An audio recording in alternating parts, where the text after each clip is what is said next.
Hello again, this is Shawn from the Richmond Hill Golf Learning Center here in Toronto, Canada. And we've got two very different lies in the bunker here, and I wanted to show you up close what we're talking about, as far as a buried lie and a ball that's sitting properly in a standard sand shot. So let's have a look here, first of all, at the standard sand shot. And I just wanted to show you how you should open the club face when you get to that golf ball. So you turn the club about 45 degrees. So you notice it would look like I can hold a bottle of water right there on the face of my club. And then what I need to do, keeping the ball forward of center, okay, is open my stance just a tad, keeping my ball forward of center. Right now the club head's in the center of my stance and the ball is just forward of center. So this is what it should look like at address. And what allows, if you look at how the club hits the sand, it's basically pushing sand forward with the sole of the golf club. So this prevents the club from digging.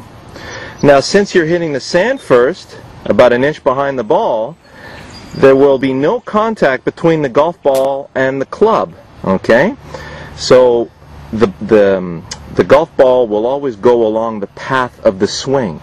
So don't worry if you see the club face opened up this much, it will not go to the right. Okay, so just allow the club to swing along its intended line. We should be just a hair left of target, just in case. And if it moves to the right, it'll move barely, maybe a couple of feet. So now let's go to the other lie. And you can see how if I keep the club face open and the club stays at the surface of the sand without digging, it will not catch the ball properly. So do not open your club face in this situation. Neither should you play it square, because when you play it square, what happens is the club catches too much sand, there's too much resistance, and the club can't get through the sand. So what's the alternative? Well, here, not too many people know about this until now. Here's one of the greatest secrets ever kept. So you're going to close the club face about 30 to 45 degrees. Yes, you are not seeing a mistake here. So what happens is now the club parts the sand, very much like, us Canadians up here, we see snow plows. So much like a snow plow, right? Or a bulldozer, or one of those graders that even out the roads. So that's how it should look. And notice how it digs a nice narrow trench. So it's actually digging itself into the sand, parting the sand to the side. And once again, because there's sand that gets between the club face and the ball, I'll demonstrate to you what each one of these looks like. All right. So, standard sand shot. Ball on the surface of the sand. All I'm trying to do with my open club face, using the sole of the golf club, I am trying to skip the sand onto the green where I want the ball to land. So let me show you a practice swing, even though this is not what you never want to ground your club before you hit the shot, but just as a demo.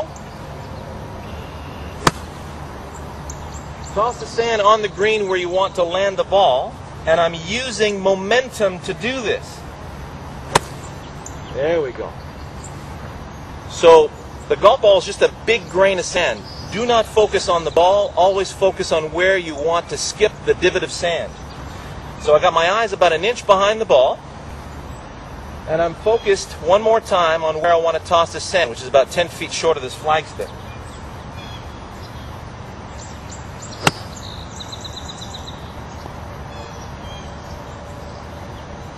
So I landed about 3 feet short of the flagstick, and it just skidded by because we got the dew this morning. But I'm basically left with a 4-footer, which isn't bad. I'm still uphill. Now, when the ball is in the sand, and I'm closing the club face at 30 to 45 degrees, I want to land the sand a lot more in the front of the green, because this ball's going to roll out quite a bit. Use your lob wedge, a 60 degree, the highest lofted wedge, because we're delofting the club quite a bit. But you'll notice as I toss the sand on the green, watch how much less effort I use. See how that sand explodes out there? You'll see it from the side here. It really explodes the sand forward. It digs itself a nice channel through the sand effortlessly. So you really don't have to hit this ball hard. I want to land this ball just over the fringe and let the ball roll to the hole. So here we go.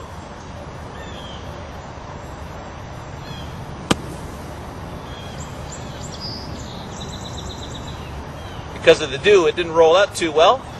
But you notice I didn't have to use a lot of effort to get that ball out. Okay? So with a little bit of practice, you'll see how much roll that you're gonna use on that. The sand is a little wet this morning, so you're just looking for tossing the sand on the green with the face of the club when the ball is in the sand or buried in the sand, and you want to toss the sand with the sole of the club.